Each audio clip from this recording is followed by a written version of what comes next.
Hello everyone, welcome to Kritika Mathur astrology. Kritika Mathur astrology channel पर आप सभी लोगों का स्वागत है। मेरा नाम कृतिका माथुर है। मैं एक एस्ट्रोलॉजर, न्यूमरोलॉजिस्ट, वास्तु कंसल्टेंट और एक लाइफ कोच हूँ। आज हम इस वीडियो में जुलाई हॉरोस्कोप के बारे में बात करने वाले हैं। इस वीडियो में हम लोग कवर अप करेंगे कि सारे प्लैनेट्स अभी कैसे पॉजिटिव हैं, किन राशियों में हैं, और ल्यूनर एक्लिप्स जो कि 5 जुलाई को हो रहा है उसका क्या असर पड़ेगा। अब ये हम डिस्कस करेंगे कि जनरल रूप से क्या असर पड़ेगा और इंडिविजुअल असेंडेंट बेसिस पे इस ल्यूनर एक्लिप्स और सारे प्लैनेटरी पोजीशंस का क्या असर पड़ेगा। ये जो वीडियो है ये एनालिसिस असेंडेंट या लगन के हिसाब से किया गया है, तो प्लीज़ अपने असेंडेंट के हिसाब से ही इस वीडियो को देखिएगा। अगर आपको नहीं पता कि आपका लगन और असेंडेंट क्या है तो आप कमेंट बॉक्स में जाकर अपना place, time, date of birth और फुल नेम वहाँ पे लिख सकते हैं, और मैं पॉसिबल हुआ तो मैं सारे कमेंट्स के रिप्लाई ज़रूर करूँगी आपके असेंडेंट के साथ। तो शुरू करते हैं आज की वीडियो को। तो सबसे पहले जो जुपिटर हैं वो डेबिलेटेड थे, जो कि कैप्रिकॉन में थे, अब वो सैजिटेरियस में मूव कर गए हैं। तो जुलाई की शुरुआत ही इतनी अच्छी हुई है। जुपिटर जो कि पॉजिटिविटी के कारक हैं, अब वो खुद की मूल त्रिकोण राशि यानी धनु राशि में चले गए हैं, तो एक बहुत ही अच्छी बात है। इसके अलावा सैटर्न जो है वो खुद अपनी राशि कैप्रिकॉन में है, तो वो स्वराशि है, वो भी बहुत अच्छी बात है। मार्स जो पाइसीज़ में है वो थोड़े कंफर्टेबल यहाँ पे नज़र नहीं आते हैं, क्योंकि पाइसीज़ जो है वो जल तत्व की राशि है और जो मंगल हैं वो अग्नि तत्व हैं। तो जब अग्नि पानी में जाती है तो एक विस्फोट होता है और एक गैस निकलती है, तो वहाँ पे जो उनकी एनर्जी है वो प्रॉपर चैनलाइज नहीं हो पाती। तो मार्स जो है वो इस वक्त कंफर्टेबल पोजीशन पे नहीं है। सन, मरकरी और राहु की जो युति है वो मिथुन यानी जेमिनी ज़ोडिएक साइन में है। और उसके अलावा जो 5 जुलाई जब ल्यूनर एक्लिप्स होने वाला है उस टाइम पे जुपिटर, मून और केतु की जो युति है ये धनु यानी सैजिटेरियस राशि में होने वाली है। जनरली यहाँ पे क्या प्रभाव देखने को मिलेगा वो ये है कि हम लोग बहुत ज़्यादा अपने इमोशंस में बहते चले जाएंगे पिछले ये 1 महीने तक, और स्पेशली ल्यूनर एक्लिप्स के आसपास। ये जो चीज़ है ये आप कंट्रीज़ में, इंडिविजुअल लोगों में भी नोटिस करेंगे। ज़्यादातर लोग जो हैं वो इमोशंस के बल पे अपने डिसीजंस लेंगे और बाद में जाके उनको ये रिग्रेट होगा, ये लगेगा कि बहुत ही गलत फैसला ले लिया। इसी तरह से कंट्रीज़ में भी आप देखेंगे कि बहुत ही अग्रेसिव रिस्पॉन्स उनका होगा किसी भी चीज़ के लिए, और जो रिस्पॉन्स होगा वो लॉजिकली थॉट नहीं होगा, उसके पीछे कोई रीजनिंग नहीं होगी। बहुत ही इमोशनल डिसीजन लिया जाएगा और एक्शन उस इमोशन के बेसिस पे लिया जाएगा, तो इस वजह से आगे जाके उनको ये रिग्रेट महसूस होगा। ये आप इंडिविजुअल बेसिस पे और कंट्रीज़ के बेसिस पे भी नोटिस कर सकते हैं। इसके अलावा अगर हम देखते हैं तो अब हम देखेंगे कि इंडिविजुअल असेंडेंट बाय असेंडेंट पे क्या फ़र्क पड़ेगा इन प्लैनेट्स का। तो शुरुआत करते हैं एरीज असेंडेंट से। एरीज असेंडेंट के लिए अगर स्टूडेंट हैं तो आपके जो टीचर हैं उनके साथ आपको कुछ इमोशनल चेंजेस देखने को मिलेंगे। पॉजिटिव चेंज हो सकता है, नेगेटिव चेंज हो सकता है, डिपेंड करता है कि आपका हॉरोस्कोप में कितनी स्ट्रेंथ है इस चीज़ के लिए। इसके अलावा अगर आप टीचर हैं, अगर आप खुद एक वर्किंग पर्सन है, अगर आप स्टूडेंट नहीं हैं, तो अपने बॉस के साथ आप कुछ इमोशनल चेंजेस महसूस करेंगे। हो सकता है कि आपने उनको इमोशनली हर्ट कर दिया तो उससे आपको फिर बुरा प्रभाव मिलेगा। Obviously no one wants to upset their bosses on an emotional level. या तो फिर ये भी हो सकता है कि आपके जो बॉस हैं वो आपको इमोशनली हर्ट करें। तो ये चीज़ हम वर्किंग क्लास लोगों के लिए देख सकते हैं। इसके साथ साथ अपने फादर के साथ आपको थोड़ा सा संभल के चलना है। इमोशनली आप उनको सपोर्ट दें, वो बहुत ज़्यादा इम्पॉर्टेंट है, क्योंकि जितनी ज़रूरत आपको आपके फादर की है उतनी ही ज़रूरत फादर को भी आपकी है। सिबलिंग्स के साथ यहाँ पे लड़ाई झगड़े हो सकते हैं, बी केयरफुल ऑन दैट। पुराने फ्रेंड्स आपके कुछ वापस आ सकते हैं, जिनके वापस आने की वजह से एक डिलेमा आपके मन में क्रिएट हो सकता है। ठीक कर रहे हैं, नहीं कर रहे हैं, क्या कन्फ्यूजन है रिलेशनशिप में फ्रेंड्स के साथ, ये आपको एक डिलेमा महसूस होगा इस महीने। उसका आपको थोड़ा ध्यान रखना है। Financial aspects are pretty fine. अब हम बात करते हैं टॉरस असेंडेंट्स के लिए। टॉरस असेंडेंट्स के लिए बहुत अच्छा महीना है फाइनेंशियली अगर हम देखें तो। डेफिनेटली अगर मैंने बहुत सारे लोगों के लिए पिछले कुछ महीनों से देखा है जिनके पास जॉब्स नहीं थी, सैलरी नहीं मिल रही थी टाइम पे, सैलरी कट हो रही थी, उनको सैलरियाँ मिलने लगी हैं और जॉब मिल गई है जो कि लोगों को सालों से नहीं मिली थी। तो आपके हॉरोस्कोप में अगर ऐसा कोई प्रॉमिस अभी बनता है तो हो सकता है अगर आप जॉब ढूंढ रहे हो तो आपको जॉब मिल जाए। साथ ही साथ फाइनेंशियली आपको स्टेबिलिटी यहाँ पे महसूस होगी।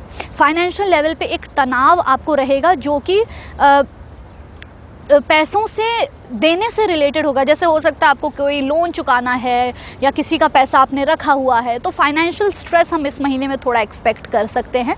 Letter half of the month is going to be better for you personally and mentally also.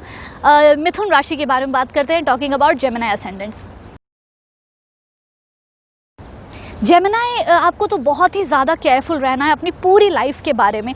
सबसे इम्पॉर्टेंट चीज़ ये है कि कोई भी डिसीजन आप इमोशनल होके ना लें, कोई भी डिसीजन जल्दबाजी में ना लें, इम्पल्सिव होके ना लें, आपको बाद में रिग्रेट फील होगा उस डिसीजन पे। साथ ही साथ अपने गुस्से को थोड़ा सा काबू में रखें। आप जिसको बोल रहे हैं, कम्युनिकेट कर रहे हैं, लिखित कम्युनिकेशन, वर्बल कम्युनिकेशन, सबका आपको थोड़ा सा ध्यान रखना है। मिसकम्युनिकेशन आपके द्वारा या आपके साथ हो सकता है। इसके अलावा अगर हम देखते हैं तो आपको अपनी हेल्थ का भी ध्यान रखना है। स्पाउस, हस्बैंड और वाइफ के साथ झगड़े एक्सपेक्टेड हैं, so be careful, take care on that as well. 15th के बाद आपका जो लड़ाई झगड़ा है और जॉब के प्रॉस्पेक्ट्स हैं वो भी बढ़ते हुए नज़र आएंगे। बात करते हैं कैंसर असेंडेंट्स के लिए। कैंसर असेंडेंट्स के लिए जुलाई महीना बहुत अच्छा है। थोड़ा आपको हेल्थ फ्रंट पे ध्यान रखना है, उसके अलावा चीज़ें आपके लिए बहुत अच्छी हैं। न्यू जॉब अगर आप ढूंढ रहे हैं तो 15 जुलाई के बाद आप अप्लाई कर सकते हैं। बहुत अच्छे स्ट्रॉन्ग अपॉर्चुनिटीज़ मिलने के आपको चांसेस नज़र आते हैं। इसके अलावा अगर आप बिजनेस में हैं तो वहाँ पे भी ग्रोथ होता हुआ दिखाई देता है। Overall July 2020 is very good for you. Be little bit careful on your health. थोड़े से अड़ियल आप हो सकते हैं, अग्रेशन आप में आ सकता है। हो सकता है आप ये सोचें कि जो मैं सोच रहा हूँ वही ठीक है, मेरा मानना जो है वही ठीक है, बाकी लोगों से मैं नेगोशिएट नहीं करता। इस तरह का अड़ियल मेंटालिटी आप में आ सकती है। So control that a little bit at least for this month. अब हम बात करते हैं लियो असेंडेंट्स के लिए। लियो असेंडेंट्स के लिए आपके जो बच्चे हैं उनके थ्रू आपको इमोशनल टर्मोइल, इमोशनल डिस्टर्बेंसेस हो सकती हैं। हो सकता है आपके बच्चे अगर बड़े हैं तो वो अपने पर्सनल लाइफ में कुछ इश्यूज़ डील कर रहे हैं और उसका गुस्सा आप पे निकाल दें, तो उनके थ्रू आप इमोशनली अफेक्ट हो सकते हैं। अगर आप बेबी प्लान कर रहे हैं तो उसके लिए बहुत अच्छा टाइम है। New opportunities, growth, contact building, उसके लिए एक्सीलेंट महीना है। 15 जुलाई के बाद से आप देखेंगे कि आपको नई नई अपॉर्चुनिटीज़ मिल रही हैं जो कि हैं कि ग्रोथ की अपॉर्चुनिटी है। स्पेशली अगर कोई आप नए कॉन्टैक्ट्स बनाना चाहते हैं, आप अगर किसी से जान पहचान बढ़ाना चाहते हैं और आप स्पेशली कुछ कनेक्शंस बनाना चाहते हैं जो कि प्रोफेशनल कनेक्शंस हैं, उसके लिए जुलाई second half is very good for you. All overall Leo is a good month for you. लेकिन मन में थोड़ी सी अनहैप्पीनेस आपको रह सकती है, चिड़चिड़ापन रह सकता है, उसको आपको थोड़ा कंट्रोल लेके। लियो असेंडेंट्स के लिए I highly recommend you to do meditation at least for this month. It will really help you out. अब हम चलते हैं वर्गो असेंडेंट्स पे। वर्गो असेंडेंट्स, आपके घर पे इमोशनल डिस्टर्बेंस होने वाले हैं। इमोशंस के ऊपर काबू रखिए, घर पे थोड़ा सा ध्यान दीजिए, घर वालों के ऊपर ध्यान दीजिए, मदर की हेल्थ के ऊपर ध्यान दीजिए, पेरेंट्स के ऊपर ध्यान दीजिए। घर में इमोशनल टर्मोइल हो सकता है। Professional life looks very good. 15 जुलाई के बाद न्यू अपॉर्चुनिटीज़ आपके पास आएंगी। अगर आप नई जॉब ढूंढ रहे हैं, बिजनेस एक्सपैंड करना चाहते हैं, अगर आपकी कुंडली में ये चीज़ है, ये योग बनता है, तो ये वक्त बहुत अच्छा है एक्सपेंशन के लिए and even for the new jobs. अब हम बात करते हैं लिब्रा असेंडेंट्स के लिए। Librans, good time for you this month. Lunar eclipse is good for you. ज़्यादा आपके ऊपर हानि नहीं है, नुकसान नहीं है उस चीज़ का। आपको सिर्फ एक चीज़ देखनी है, अगर कागजी कार्रवाई कोई आपकी चल रही है जो नहीं हो पा रही है, एनी डॉक्यूमेंटेशन, कोई भी पेपर वर्क पेंडिंग है, 12 जुलाई तक पेंडिंग ही रहने वाला है। 12 के बाद वो चीज़ इंप्रूव होने वाली है। 15 जुलाई के बाद ग्रोथ अपॉर्चुनिटीज़ हैं, जिनके बिजनेस हैं, जिनकी जॉब्स हैं, उसमें भी बहुत ही अच्छे योग बनते हुए दिखाई देते हैं, depending on your personal chart as well, personal horoscope as well. Libra के लिए ये बहुत इंपॉर्टेंट है कि जो वो सोशल मीडिया पे पोस्ट कर रहे हैं, किसी को बोल रहे हैं, किसी का प्रमोशन कर रहे हैं या वर्ड ऑफ माउथ, उस पर बहुत ध्यान देना है। मिसअंडरस्टैंडिंग होने की भरपूर चांसेस हैं। अब हम बात करते हैं स्कॉर्पियो असेंडेंट्स के लिए। स्कॉर्पियोज, आपके लिए ये महीना अच्छा है, लेकिन फाइनेंसेस और इन्वेस्टमेंट्स पे आपको ख़ास ध्यान देना है। हो सकता है कि कोई मेजर इन्वेस्टमेंट चेंज आ जाए, सडनली कोई पैसों में कुछ गड़बड़ी आ जाए, जिससे इमोशनली आप थोड़े से परेशान हो सकते हैं। It's not a good time to invest anywhere new. जो आपको अगर कुछ फाइनेंसेस चेंज करने हैं या नए अकाउंट्स खोलने हैं या कोई भी इन्वेस्टमेंट करनी है, मेजर इन्वेस्टमेंट, वो आप 15 जुलाई के बाद करिए, उससे पहले आपको नहीं करना। लक आपका साथ देगी second half of the month में। अब हम बात करते हैं सैजिटेरियस साइंस के लिए। Sagittarians, very important to take care of your health. Mental health is very important. आपको बहुत ध्यान देना है कि ल्यूनर एक्लिप्स के आसपास यानी 5 जुलाई के आसपास आप थोड़े से अपने आप को कंट्रोल में रखें। मेडिटेशन आपके लिए हाईली रिकमेंडेड है, प्लीज़ इस महीने मेडिटेट करिए। इसके अलावा हस्बैंड या वाइफ के साथ आपके झगड़े होते हुए दिखाई देते हैं, so please keep a check on that. Otherwise ये मंथ आपके लिए अच्छा है। कोई भी आपको नया डिसीजन लेना है उस चीज़ के लिए आप 15 जुलाई के बाद ही आगे प्रोसीड करिए। हाँ, ये हो सकता है कि आप कोई प्लानिंग करना चाहते हैं, उसके लिए ये महीना अच्छा है, लेकिन अगर आपको कोई डिसीजन लेना है, इम्प्लीमेंटेशन करना है, इन्वेस्टमेंट्स बनाने हैं, तो second half of the month is good for you. Relationships have to be kept under check. अब हम बात करते हैं कैप्रिकॉर्नियंस के लिए।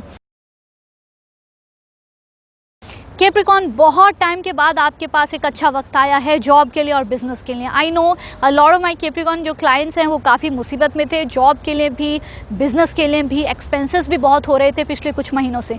लेकिन अब जो प्लानिटरी पोजीशंस आई हैं उसके साथ आपके न्यू अपॉर्चुनिटीज़ के भी चांसेस हैं। 15 जुलाई के बाद आप अपॉर्चुनिटीज़ के लिए ट्राई करें, आपको डेफिनेटली वहाँ पर कुछ ना कुछ प्रोग्रेस होती हुई दिखाई नज़र आएगी। उसके अलावा आप थोड़े से लेज़ी हो गए हैं, आपको अपना इनिशिएशन लेके आना है। आपको कोशिश करनी है कि आप खुद बढ़ चढ़ के हिस्सा लें, जिससे कि आपका काम आगे बढ़े। Do not depend on luck always. आपको थोड़ी मेहनत खुद करनी है, उसके बाद आपको अपॉर्चुनिटीज़ खुद ब खुद आती हुई नज़र आएंगी। अब हम बात करते हैं एक्वेरियस असेंडेंट्स के लिए। Aquarians, it's a very good month for you. इस महीने अगर आपकी लव रिलेशनशिप्स हैं, अगर लव रिलेशन में आप हैं, तो वहाँ पे आपको थोड़ी प्रॉब्लम नज़र आएगी। उसके अलावा ये बहुत अच्छा टाइम है कि आप कॉन्टैक्ट्स बनाएं, नेटवर्क्स बनाएं, ग्रोथ करें, नए लोगों से बातचीत करें, लोगों के द्वारा आपको हेल्प ज़रूर मिलेगी। और इसके अलावा आपका जो भी आपको कुछ कॉन्टैक्ट्स बनाने हैं, पॉलिटिकल कॉन्टैक्ट्स बनाने हैं, प्रोफेशनल नेटवर्क्स को बढ़ाना है, उसके लिए ये वक्त बहुत ज़्यादा अच्छा है। अगर आप नई जॉब ढूंढ रहे हैं, अगर आपका बिज़नेस एक्सपेंशन का प्लान है, और अगर ये चीज़ आपके हॉरोस्कोप में होती हुई नज़र आती है इस टाइम पे, तब second half of the month is very good for all the progresses. इसके साथ साथ ये महीना बहुत ही अच्छा है कि अगर आप किसी पुराने दोस्तों यारों से वापस से कांटेक्ट में आना चाहते हैं, दोस्ती वापस से बनाना चाहते हैं, तो it's very good time for that as well. अब हम बात करते हैं पाइसेस एंडेंट्स के लिए। Pisces, it is a good time for you. अगर आपके पास जॉब है या अगर आप बिज़नेस में भी हैं तो प्रोग्रेस एक्सपेक्टेड है, but after the second half of the month. First half आपको थोड़ा ध्यान से चलना है, कोई भी नया डिसीजन नहीं बनाना, कोई भी नया इन्वेस्टमेंट नहीं करना, घर पे आपको थोड़ा सा ध्यान रखना है। आपका इमोशनल इम्बैलेंस हो सकता है घर की चीज़ों को लेके, घर में कुछ अनबन हो सकती है, family issues, personal family problems के ज़रिए आप मेंटली स्ट्रेस आउट हो सकते हैं, so take care on that front. उसके अलावा अगर प्रोफेशनली देखें, business and job, both the things are very good for you. आपको अपनी तरफ से थोड़ा सा इनिशिएशन लेने की थोड़ी ज़रूरत है। ओवर द वाइल आप थोड़े से लेज़ी हो गए हैं, उतनी मेहनत आप किसी चीज़ को पाने के लिए एक्स्ट्रा एफर्ट नहीं डाल रहे हैं, तो आपको अपना इनिशिएशन रखना है, यानी कि कोई चीज़ खुद आ जाए उससे अच्छा आप अपनी एफर्ट करिए, एक्स्ट्रा एफर्ट करिए, इनिशिएट करिए, और तब आपको ज़रूर इस टाइम पे अपॉर्चुनिटीज़ मिलेंगी। आपके पर्सनल हॉरोस्कोप पे भी ये चीज़ें डिपेंड करती हैं। अगर योग बनता है तो ये टाइम आपके लिए second half of the month बहुत अच्छा है। अगर आपको नहीं पता कि प्लैनेट्स कहाँ हैं आपके पर्सनल हॉरोस्कोप में, तो आप पर्सनल रीडिंग मेरे साथ ले सकते हैं। For that all the details you will find below. इसके साथ साथ stay tuned to my channel because I will be coming up with a lot more videos. I'll be coming up with new videos as well. Stay tuned to my channel and thank you for watching.